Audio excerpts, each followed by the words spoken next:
El número de horas máximo que puede laborar una persona en México es de 48 horas por semana.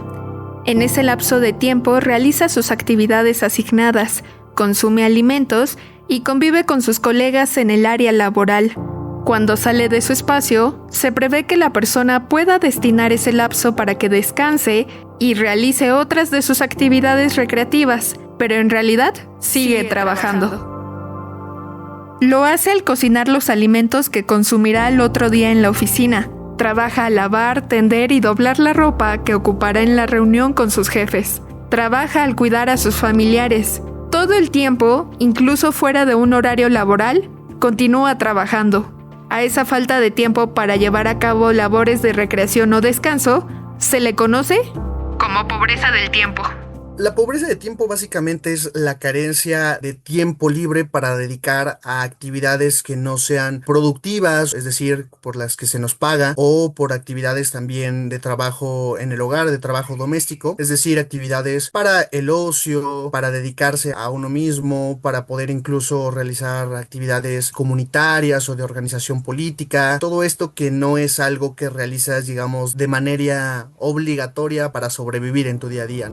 Escuchamos a Néstor Genís León, licenciado en Administración Pública y Ciencias Políticas en la Universidad Autónoma Nacional de México, quien detalla que las consecuencias de la pobreza del tiempo pueden reflejarse tanto a nivel personal como a nivel colectivo. Hay por lo menos dos niveles en los que podemos identificar esas problemáticas o esos impactos negativos. Uno es el individual, que afecta desde la salud física como mental, el desarrollo personal a grandes rasgos, es decir, cómo tú puedes realizar actividades que te dan paz, felicidad, etc. Creo que es en el nivel individual. Y en el nivel más comunitario, pues justo la desventaja es que no tenemos el tiempo para poder conversar tranquilamente con nuestros vecinos, poder organizarnos, dedicar el tiempo incluso, por ejemplo, en temporadas de elecciones. Sabemos que al final la participación política en la votación solo es una parte de la participación, ¿no?, que deberíamos realizar, pero incluso dedicarle el tiempo a conocer a las personas candidatas, a entender sus perfiles y a tomar una decisión informada, pues requiere que tengas tiempo libre. Si llegas a tu casa a las 10 de la noche, pues obviamente no vas a tener ganas de dedicarle a lo mejor 1 o 2 horas que tienes tiempo libre a poder conocer los perfiles y a tomar una decisión de voto pues lo más informada.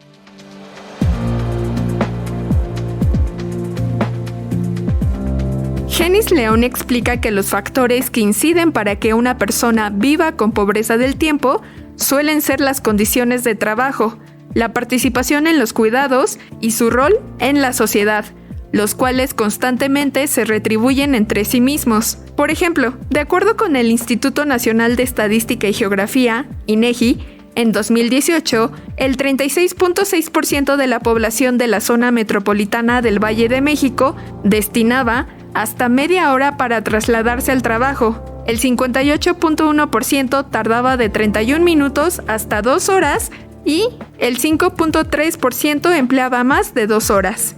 Para 2021, el INEGI detectó que en el país las mujeres trabajan más de 9 horas al día, donde la mayoría de su tiempo era ocupado en trabajo no remunerado, destinando un total de 6 horas y media, a comparación de los hombres que solo dedicaban 3 horas con 40 minutos. Si pensamos en una mujer que todos los días debe trasladarse a su trabajo desde el Valle de México a Ciudad de México para regresar a cuidar a sus hijos, sin tomar en cuenta su escolaridad y horas extra en su oficina, el tiempo libre es mínimo o inexistente. Las personas que tienen trabajos más precarizados son las que mayor sufren estos abusos en el sentido del tiempo que tienen que destinar al trabajo, incluso también pues relacionado con el tiempo de traslado, particularmente en las zonas urbanas, que se hacen 2-3 horas y se suma a su jornada laboral prácticamente. Otro punto también relacionado pues es el tema de los cuidados, que particularmente en México y en el mundo sufren jornadas de doble o triple trabajo porque tienen que llegar todavía a sus casas, a preparar comida, a lavar, a planchar, a generar otro tipo de actividades con hijas, hijos e incluso padres, madres, personas con discapacidad. Entonces, en ese sentido, es sumamente importante impulsar compromisos, y no solo compromisos, sino acciones puntuales de corresponsabilidad. Cuando hablamos de corresponsabilidad, nos referimos a que todas las partes asuman su responsabilidad y pongan de su parte para atender estas responsabilidades de cuidado. ¿Cuáles son las partes? Por un lado, el Estado. Y el tercer actor, por así decirlo, es la sociedad, digamos, en general, ¿no? Nosotros, como hombres, pues tenemos que entender y asumir esa responsabilidad y dedicar el tiempo necesario a las actividades que tenemos dentro del hogar.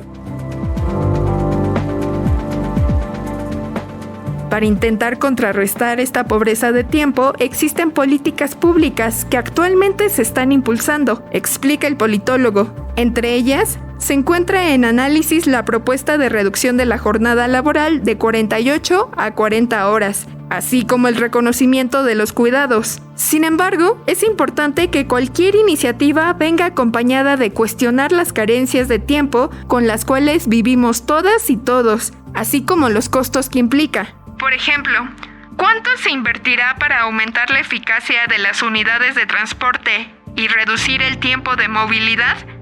¿Cuánto costará que todas las madres tengan acceso a guarderías con el fin de abonar al sistema de cuidados? Creo que es importante cuestionarnos diferentes dogmas del sector laboral que han mantenido a la población en carencias tanto económicas como en este caso que se traducen a carencias de tiempo. El reto es cómo traducimos ese discurso en acciones concretas y eso también depende de cómo priorizas en términos reales las acciones del gobierno para construir un sistema de cuidados integral. ¿Eso qué requiere? Pues presupuesto. ¿Cómo generas presupuesto para realmente tener acciones concretas que avancen en este sentido? Creo que ahí es una discusión que está pendiente. Genis León también es coordinador de inclusión y desarrollo sostenible en Ethos, Innovación en Políticas Públicas, un centro orientado a la investigación aplicada y generación de recomendaciones sobre políticas públicas. Por este papel que ha ejercido, destaca que las acciones de gobierno también deben tomar en cuenta la generación de datos que permitan conocer cómo las propuestas de estas disposiciones impactan a las comunidades.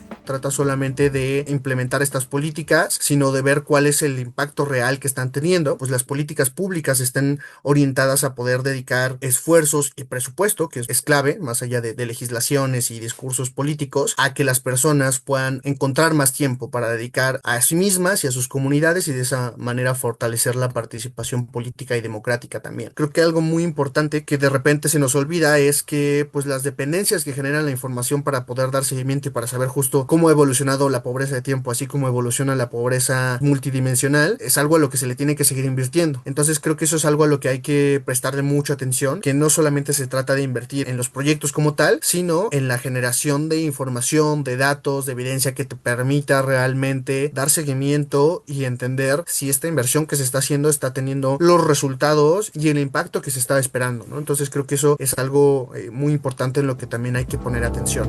Finalmente, Néstor Genis León hace una invitación a la población para reflexionar sobre la importancia que tiene el tiempo libre, no solo para el cuidado personal, también para el cuidado colectivo.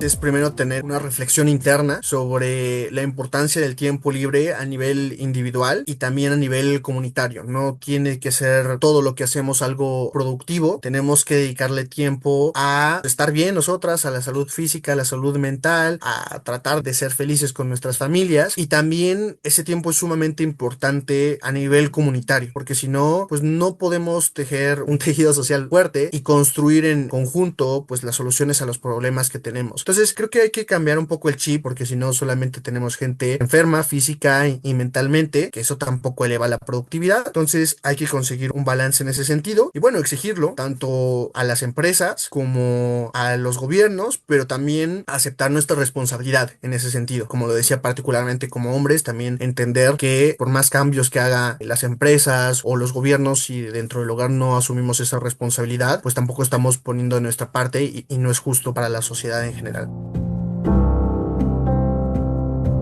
Desde la Universidad Autónoma del Estado de México, Saraí Gutiérrez.